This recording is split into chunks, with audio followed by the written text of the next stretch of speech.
আসসালামু আলাইকুম উস্তাদ। ওয়ালাইকুম আসসালাম। সামনে কুরবানির ঈদের মাত্র 3 দিন বাকি আছে। এই মুহূর্তে গাড়ির চালকদের কি কি সতর্কতা অবলম্বন করে গাড়ি চালাতে হবে এ সম্পর্কে কিছু বলবেন? আপনাকে অসংখ্য ধন্যবাদ। আপনার কথায় যুক্তি আছে। বছরে দুটি ঈদ আসে। একটি হলো রোজার ঈদ, আরেকটি হলো আপনার কোরবানির ঈদ। এই ঈদুল আজহার ভিতরে আপনার কোরবানির ঈদে গাড়ির চালকদের একটু বাড়তি সতর্কতা অবলম্বন করতে হয়। কেননা কারণ অনেক সময় রাস্তার আশেপাশে গরু ছাগলের হাট বাজার বসে। এমনকি এই অবৈধভাবে হাট বাজার বসার উচিত নয়, তবুও কোরবানির দেখা গেছে 2 দিন কিন্তু 1 দিন আগে বিভিন্ন জায়গায় রাস্তার সাইড প্রান্তে গরু ও বেঁধে তারা বিক্রয় করে।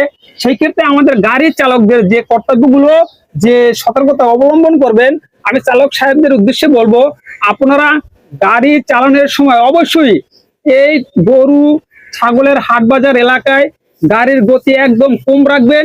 সর্বোচ্চ 30 থেকে 40 কিলোমিটার রাখবেন।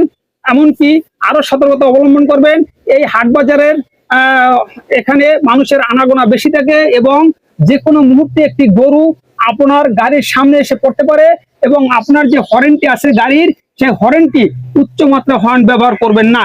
আপনার হর্নে একটি গরু বিভ্রান্ত হয়ে সে ছুটে যে কোনো একদিকে যায় একটি দুর্ঘটনা ঘটিয়ে ফেলতে পারে। এমনকি আপনারও দেখা গেছে গাড়িতে এসে আপনার গাড়িরও ক্ষয়ক্ষতি হতে পারে।